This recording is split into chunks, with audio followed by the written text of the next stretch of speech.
ओम शांति। आदरणीय जगदीश भाई, हमारे उन अनन्य बाबा के रत्नों में से हैं जो यज्ञ के पिलर हैं। आपकी महिमा तो बाबा बहुत प्यार से करते हैं। आपको अनेक नाम दिए, गणेश, संजय आदि आदि। और बाबा आपके लिए कहते थे, इस बच्चे की बुद्धि 7 फुट की बुद्धि है, बहुत विशाल, त्रिकालदर्शी, दूरदर्शी। ऐसे आदरणीय जगदीश भाई जो शायद जब यज्ञ में एक है हमारी वो जनरेशन जो सिंध में समर्पित हुई, दूसरी वो जनरेशन जो सेवा के बाद समर्पित हुई। सेवा शुरू हुई और आदरणीय जगदीश भाई समर्पित हुए। बाबा ने भी आपकी बहुत परीक्षाएं ली, आपके निश्चय की परख ली, परंतु आप सब बातों में खरे उतरे और इतना विशाल आपका लेखन कार्य, इतनी विशाल आपकी बुद्धि जो इनकम्पैरेबल है। आज जितना लिटरेचर अवेलेबल है वो आपकी ही रचना है। आपने ईश्वरीय विश्वविद्यालय को अंतर्राष्ट्रीय स्तर पर ला करके खड़ा किया। ऐसे आदरणीय जगदीश भाई के प्रति हम सदा सदा कृतार्थ रहेंगे। हमारी उनके प्रति सदा आदर सम्मान की भावना बनी रहेगी। वह भुलाए नहीं जा सकते। अनेक उनके साथ के चरित्र हैं, परंतु वो सब हम समय प्रति समय सुनते रहेंगे। आज के दिन उनको बहुत आदर और सम्मान से मैं अपनी श्रद्धा सुमन अर्पित करती हूँ और आने वाली पीढ़ी को, वर्तमान पीढ़ी को ये कहूँगी, उनके व्यक्तित्व से अपने जीवन में शिक्षाएं धारण करें। ओम शांति। ओम शांति। प्रजापिता ब्रह्मा कुमारी ईश्वरीय विश्वविद्यालय के सभी बड़े मुख्य भाइयों में से एक बड़े भाई हमारे आदरणीय राजयोगी ब्रह्मा कुमार जगदीश भाई जी भी रहे। 12 मई 2001 में जगदीश भाई साहब ने अपना शरीर त्याग कर बाप दादा की गोद ली। हम सब जब दाह संस्कार करने के बाद ओम शांति भवन में पहुँचे तो दादी गुलजार जी ने उनके प्रति प्यारे बाबा को बहुत स्वीकार कराया। तो बाबा ने उनके बारे में जो कहा वो भी मैं आपसे शेयर करूँगी। बाबा ने उसमें 3 पॉइंट्स बताए। बाबा ने कहा कि बच्चा हमेशा बहनों को सदा आगे रखता था। जब से ज्ञान में चला, जब से सेवा केंद्र खोला, पहले दिन से ही इसके मन में बहनों के प्रति बहुत सम्मान की भावनाएं थी। इसीलिए जब अंतिम दिवस 12 मई को जब इसने शरीर त्याग किया तो उससे पहले दादी जी की इंतज़ार कर रहा था कि दादी जी की दृष्टि मिले, दादी जी मुझे छुट्टी दे तो मैं आत्मा इस शरीर से उड़कर बाबा के पास वतन में जाऊं। बाबा ने एक बात ये कही कि उसका वो संस्कार था बहनों के प्रति सम्मान का। फिर बाबा ने दूसरी बात कही कि ये बच्चा जब भी कुछ खाता था या पीता था तो हमेशा कहता था, पहले शिव बाबा आप खाइए, आप स्वीकार कीजिए, फिर मैं करूँगा।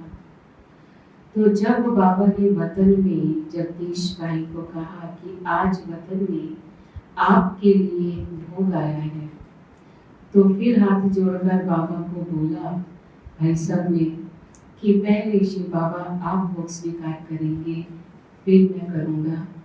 तो भाई साहब ने बाबा को हलवे की गिट्टी हाथ से ऐसे बनाकर खिलाई और फिर बाबा ने उनके मुख में हलवे की गिट्टी खिलाई।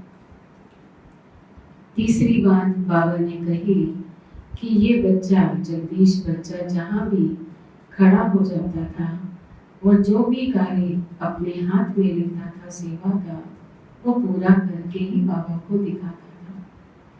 इसीलिए इसको देख करके सब फटाफट तेजी से सब कार्य करने लग जाते थे।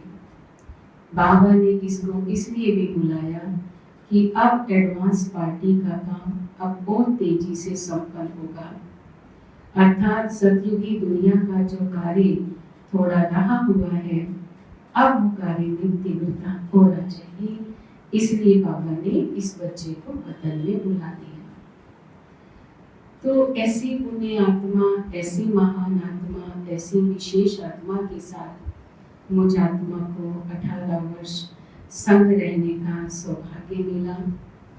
मुझे बहुत अंदर से खुशी रहती है कि मैंने भी अपने जीवन में बहुत अच्छी बातें बड़ों से सीखी और औरों को भी हम सिखाने के निमित्त बन गए।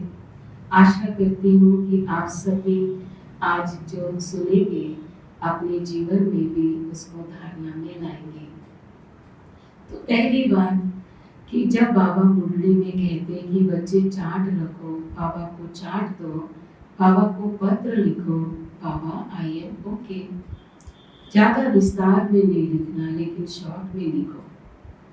तो भाई साहब जब क्लास के भाई बहनों से पूछते थे कि क्या आपने चार्ट रखा, तो एक भाई ने कहा कि भाई साहब मैं 6 वर्ष से ज्ञान में हूँ, मैं नहीं रख पाता हूँ, बाबा को कभी देता हूँ कभी नहीं देता हूँ, कभी आलस आ जाता है कि वही तो लिखना है, क्या लिखूं, आप मुझे गाइड कीजिए।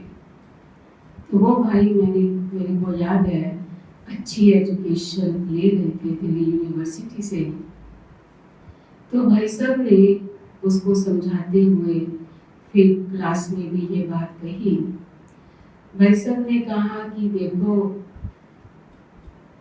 60 वर्ष हो गए बाबा को ब्रह्मा बाबा के तन में ज्ञान योग की शिक्षा देते हुए, और आप अभी 6 वर्ष से आए हो। आपको तो बहुत तेजी से पुरुषार्थ करना है, लास्ट सो फास्ट जाना है, फास्ट अर्थात व्रत रखना है, बुराइयों को जीवन से निकालने का और अपना सब कुछ सफल करना है, तब बाबा आपको सतयुगी राज्य भाग्य देगा। मैंने आपको 60 रुपये दिए, आपने मुझे 6 रुपये वापस कर दिए और मुझे आप कह रहे हो कि मेरा हिसाब आपसे क्लियर हो गया है। मैं कहूँगा क्लियर नहीं हुआ, अभी तो 54 रुपये 54 रुपीज़ बैलेंस रह गया, लेकिन आप कहते हो नहीं, आपका हिसाब पूरा हो गया। अर्थात बाबा को आए हुए उन दिनों में जब जगदीश भाई जी उस भाई को समझा रहे थे, बाबा को आते 60 वर्ष हुए थे, जो कि अभी हम 50वीं शिव जयंती मना रहे हैं, तब 60 साल हुए थे। तो भाई साहब ने उसको कहा कि 60 रुपये मैंने दिए और आप 6 रुपये मुझे वापस कर रहे हो, अर्थात बाबा को आए हुए 60 वर्ष हो गए और आप 6 साल के बाबा के छोटे बच्चे हो और आप अभी से कहते हो कि मेरे को आलस पकड़ता है, मैं कभी चार्ट रखता हूँ कभी नहीं रखता, तो कैसे सतयुगी दुनिया में पद पा सकोगे। फिर दूसरा एग्जाम्पल उसको दिया, उसको कहा कि जैसे एक होता है बड़ा बिजनेसमैन, एक होता है मजदूर। आपने मजदूर को देखा होगा, 300 रुपये दिहाड़ी उन दिनों में लेते थे, कोई 250 रुपये लेते थे, कोई 400 रुपये लेते थे मजदूर। उन्होंने उसको कमाया, खाया और ख़त्म किया, फिर अगले दिन फिर मजदूर काम करता है। लेकिन जो बिजनेसमैन होता है वो बही खाता रखता है। आपने देखा होगा मार्केट में भी, बड़े दुकानदारों को भी देखा होगा, मिल मालिकों को भी देखा होगा, तो हर एक अपना बही खाता मेंटेन करता है। तो ये मिसाल उसको दिया कि बाबा से आप सच्चा सौदा करने यहाँ आए हो। बाबा इतना बड़ा सौदागर, बाबा रत्नागर, आप सौदागर के बच्चे बड़े बिजनेसमैन बनो, बही खाता रखो। देखो दिवाली पर भी बही खाता शुरू किया जाता है, उस पर श्री गणेश बनाया जाता है, फिर उसका अर्थ भी उस भाई को समझाया। आज वो भाई काफी आगे बढ़ कर के बाबा की सेवाओं में लगे हुए हैं परिवार सहित। तो ये एक एग्जाम्पल मेरे को आज याद आ रहा था कि मेरे को कम टाइम हुआ है, लेकिन हम समझते हैं कि मैं चार्ट रखता हूँ कि नहीं रखता हूँ, क्या करूँ। तो हमें ये समझना चाहिए कि हमें लास्ट सो फास्ट अगर जाना है तो फिर अपने साथ कुछ दृढ़ संकल्प भी हमें ज़रूर करना होगा। दूसरी बात जो मुझे याद आ रही थी कि एक बार हम सब क्लास में बैठे हुए थे, रात्रि क्लास में, तो भाई साहब ने पॉइंट लिया, कहा कि शिव बाबा परम शिक्षक, सुप्रीम टीचर, हम सबको परम धाम से आकर रोज मीठे बच्चे कहकर पढ़ाते हैं और मीठे मीठे सिक्के लगे बच्चों को याद प्यार देते हैं। तो हम बाबा को जल्दी जल्दी ऐसे लायक बनकर, सपूत बच्चा बनकर दिखाएं, पास में ऑनर बनकर दिखाएं। बाबा मुरली में मिसाल देते, कोई मेडिकल कॉलेज में जाते, कोई इंजीनियरिंग करते, कोई आईएएस की एग्ज़ाम देते, तो बच्चे कितनी मेहनत से वो पास होते हैं, कितनी मेहनत अपने ऊपर करते हैं। तो इसी पॉइंट को लेते हुए भाई साहब ने प्रश्न पूछा कि हम सब गॉडली स्टूडेंट हैं, बहुत बड़ी यूनिवर्सिटी में पढ़ रहे हैं, बाबा परम शिक्षक हमको रोज पढ़ा रहे हैं, तो पास विद ऑनर होने वालों की धारणाएं क्या दिखाई देनी चाहिए। आप सब ने भी इतनी अच्छी एजुकेशन ली हुई है, आप सब भी बाबा के घर सेवाएं कर रहे हो, आप अपने अनुभव से बताओ। तो सब ने कोई ना कोई एक एक पॉइंट, दो दो पॉइंट सुनाए। जैसे किसी ने कहा कि ऐसा योग्य स्टूडेंट जिसको पास विद ऑनर होना है, तो वो अपना टाइम वेस्ट नहीं करेगा, वो अपने टाइम को सफल करेगा, वो कंसंट्रेशन पावर उसकी बढ़ती जाएगी, लगन में मगन होता जाएगा। उसके सामने टाइम रहता है कि मेरे एग्ज़ाम आने वाले हैं, मुझे अपनी तैयारियां करनी है। उसके अंदर चंचलता नहीं होगी, कोई ओछापन नहीं होगा, किसी का मजाक उड़ाना, किसी को गिराने की बातें करना, ये उसकी नेचर में नहीं होगा, क्योंकि उसके सामने लक्ष्य है कि मुझे अच्छे नंबरों से पास होना है, मुझे मेहनत करनी है।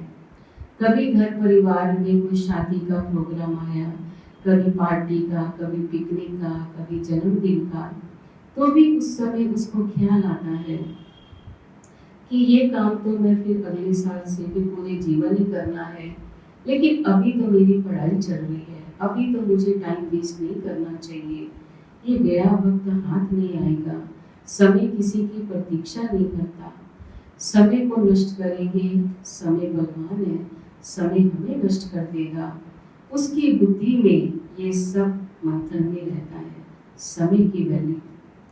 फिर इसके साथ साथ वो विस्तार की बातों में भी नहीं भटकता, ना व्यर्थ बातें, ना फालतू बातें, ना पर चिंतन, वो इन बातों में नहीं जाता। उसको मालूम है कि अब दुनिया में माया की चकाचौंध बढ़ रही है, माया की आकर्षण बढ़ रही है, ये मेरे को पढ़ाई पढ़ने नहीं देंगे, तो अपना कितना ध्यान रखता है। तो जब हम सब ने ये पॉइंट शेयर किए, तो इस पर फिर भाई साहब ने दो एग्जाम्पल दिए। पहला एग्जाम्पल दिया कि देखो, जब ये बल्ब है, बल्ब फ्यूज होने वाला होता है, तो अपनी पूरी लाइट देकर, जोरदार लाइट देकर के अब फ्यूज हो जाएगा, फ्यूज हो गया, पर अपनी पूरी लाइट देकर लास्ट में गया। अर्थात अब ये कलयुग जा रहा है, अब सतयुग आ रहा है। हमें उसमें जाने के लिए बाबा का राइट हैंड बन करके, सपूत बच्चा बन करके, लाइट बन करके हमें आगे बढ़ते जाना है। तो पहला मिसाल वो बल्ब का दे रहे थे। दूसरा मिसाल भाई साहब ने दिया कि किसी भी स्कूल कॉलेज में कभी क्वेश्चन पेपर आउट नहीं होता है, लेकिन बाबा ने क्वेश्चन पेपर आउट कर दिया है, फिर भी हम नंबर 1 बन रहे हैं। बनना तो नंबर 1 चाहिए, तो क्यों हम ऐसा करते? बाबा रोज मुरली में हमें कितने काम दे रहे हैं।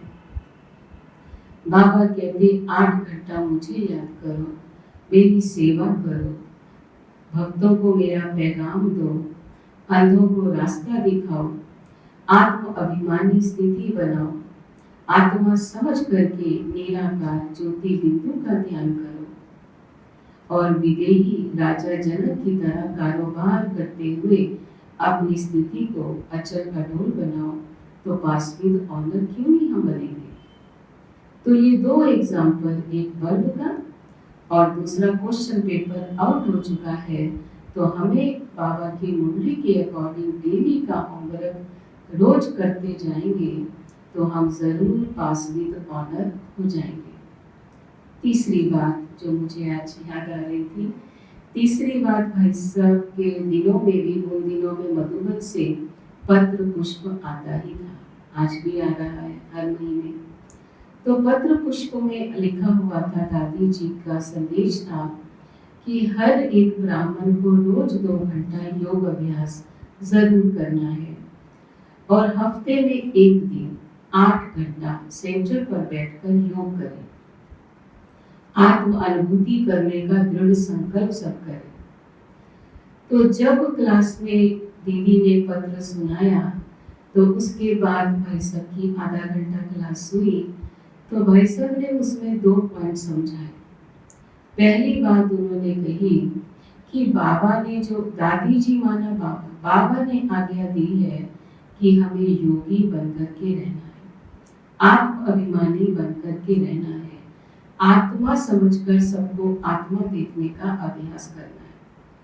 हम सब बैठे हुए हैं, कोई 10 साल से ज्ञान में है, कोई 5 साल से ज्ञान में है, कोई 20 साल से ज्ञान में है, कोई 30 साल से ज्ञान में है, कोई 40 साल से भी ज्ञान में है। नाव तो हमारी बढ़नी शुरू हो गई है, इस किनारे से उस किनारे की ओर, कलयुग से सतयुग की ओर, लेकिन हमने नाव की रस्सियां तो खोली नहीं, हम खोलना ही भूल गए, और हम सारी रात भी अगर चप्पू चलाते रहे तो भी हमारी नाव इसी किनारे पर ही सुबह सबको दिखाई देगी।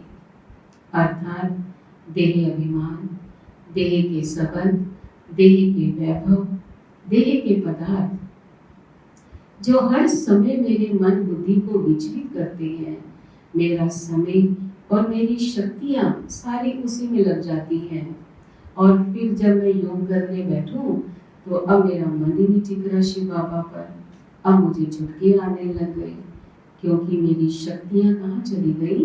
देहधारियों में।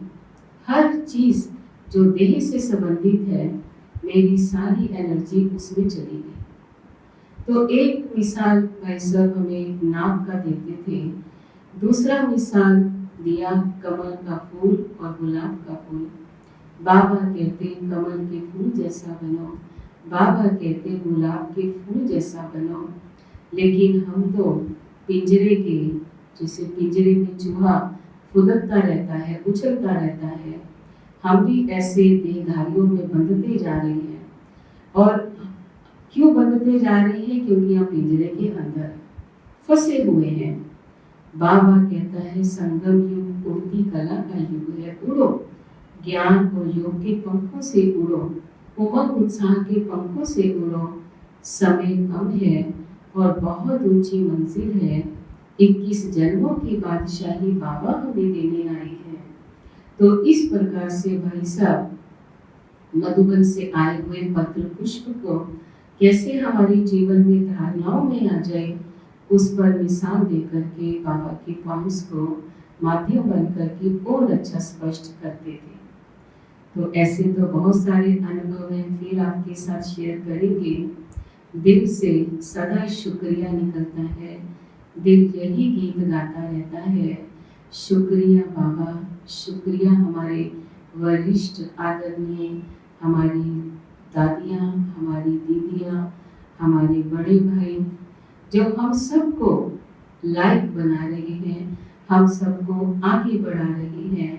हम दिल से अपने भाग्य के गीत गाते रहें।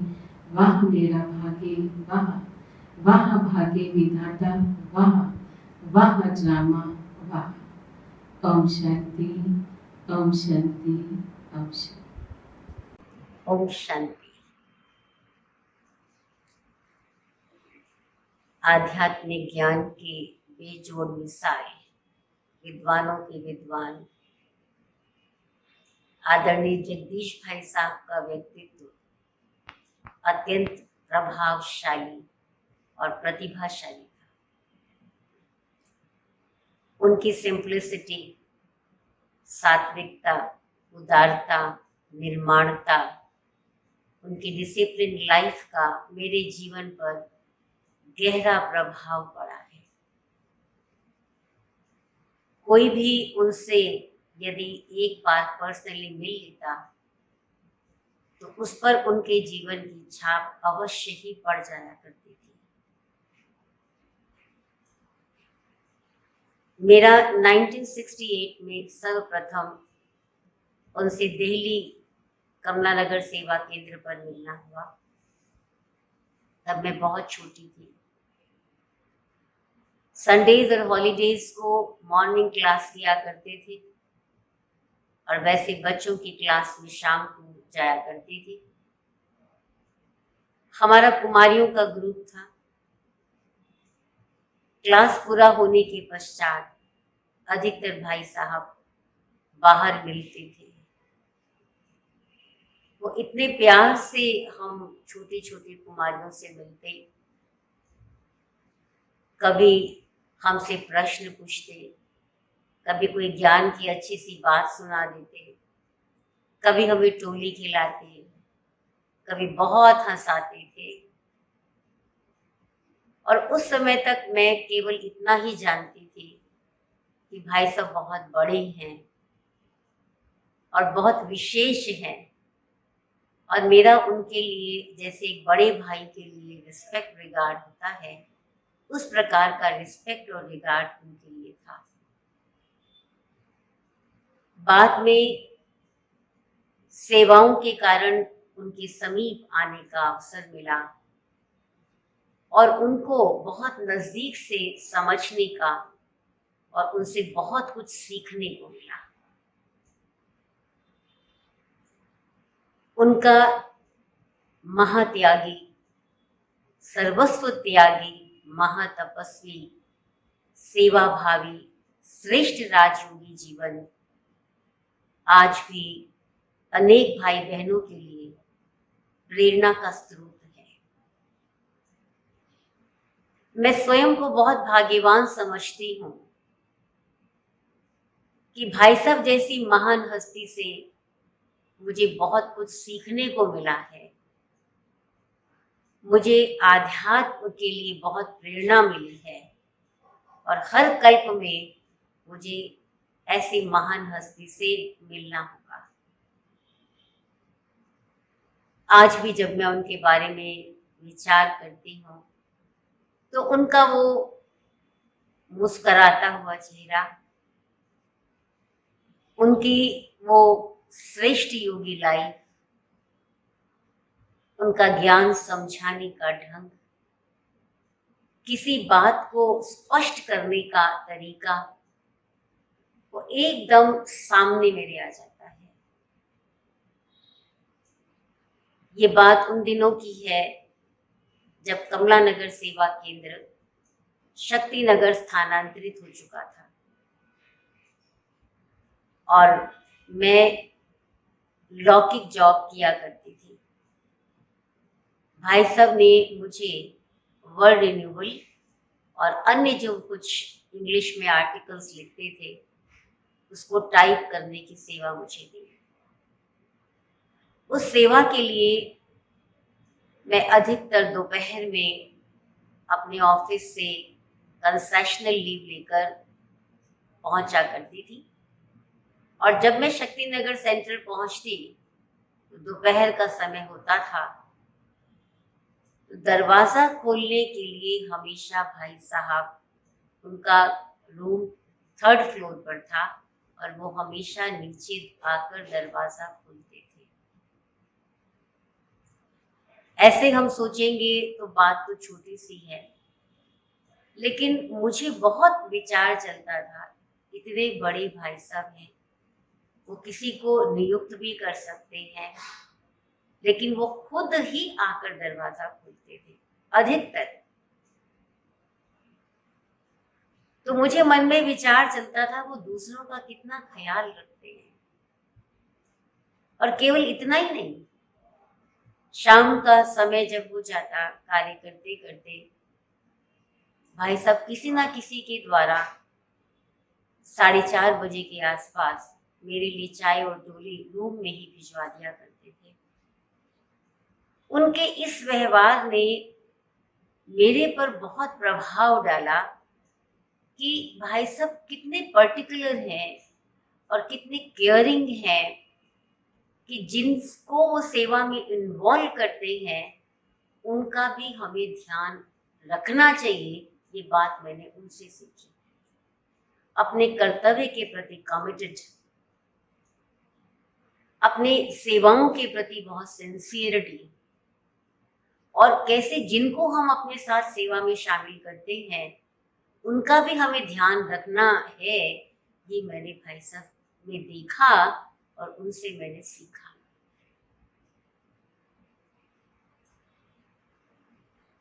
हम छोटेपन से ही भाई साहब को हमेशा राखी बांधा करते थे और भाई साहब भी बहुत प्यार से हमसे राखी बंधवाया करते थे। बॉम्बे आने के पश्चात मैं हर वर्ष उनको राखी भेजती थी। एक वर्ष मैंने राखी नहीं भेजी। उसके कुछ समय के पश्चात मेरा मधुबन जाना हुआ। मैं ओम शांति भवन से क्लास करके पांडव भवन के आंगन में जा रही थी तो मैंने भाई साहब को देखा और मैंने उनको ओम शांति की। कुछ सेकंड्स भाई साहब ने मुझे दृष्टि दी, ओम शांति कहा और फिर मुस्कुराते हुए कहने लगे, क्यों आपने इस वर्ष राखी क्यों नहीं भेजी? इतनी बड़ी हो गई हो क्या? बात तो हंसते हंसते पूरी हो गई। इस घटना ने मुझे ये एहसास दिलाया कि हमारे संबंधों का कितना महत्व है। हम ज्ञानी हैं, योगी हैं, वैरागी हैं, लेकिन साथ साथ ये जो हमारे रूहानी संबंध हैं, ये जो हमारे ईश्वरीय संबंध हैं, जो हम बीके फैमिली में आ गए और जो हमारे संबंध हैं, इन संबंधों में स्नेह को बनाए रखना कितना आवश्यक है, क्योंकि यही ईश्वरीय परिवार, दैवी परिवार बनने वाला है। आज ये हमारी जो फैमिली है, गॉडली फैमिली है, बाद में भविष्य में ये डिवाइन फैमिली, डीटी फैमिली होगी। तो हमें कितना आपस में एक दूसरे के प्रति स्नेह, एक दूसरे के प्रति रिगार्ड और एक दूसरे के साथ हमारा कनेक्शन बना रहना चाहिए। ये भी मैंने भाई साहब से सीखा। ऐसी बहुत सी बातें हैं।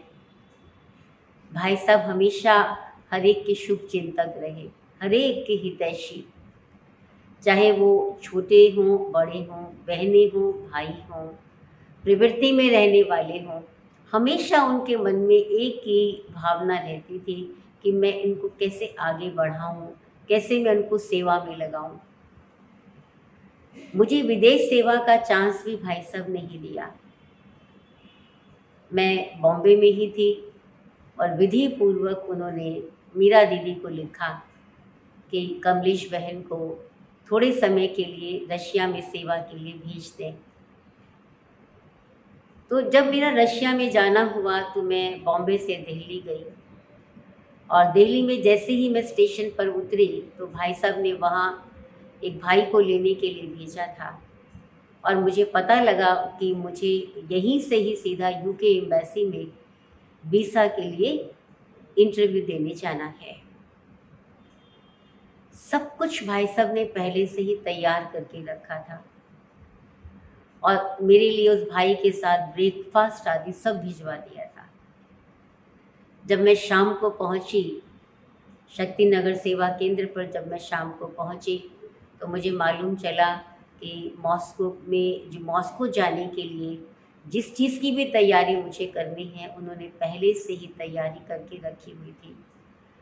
चक्रधारी दीदी तो पहले से ही उस समय मॉस्को में थी।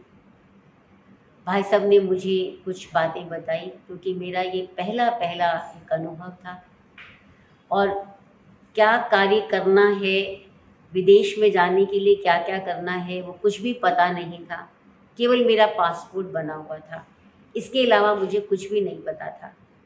और जिस दिन मैं दिल्ली में पहुंची उस दिन दिल्ली में बहुत बारिश थी, बहुत जगह पानी भरा हुआ था, लेकिन भाई साहब बहुत दृढ़ निश्चयी थे, और कोई भी कार्य करना है तो वो करते ही थे। कोई भी विघ्न उनके आगे टिक नहीं सकता था।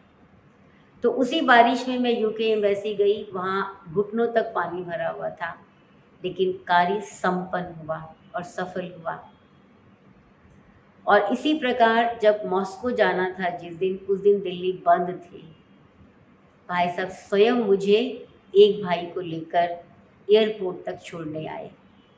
जो भी कार्यवाही करनी होती है वो सब कुछ भाई साहब ने कराया। तो वो मेरी यात्रा, पहली यात्रा तो थी, लेकिन कितनी वो यात्रा सफल रही मैं सिर्फ इतना ही करती थी, क्योंकि शुरू से ही मुझे भाई साहब के ऊपर बहुत विश्वास था। तो वो जो कहते थे मैं बस वैसे ही करती थी।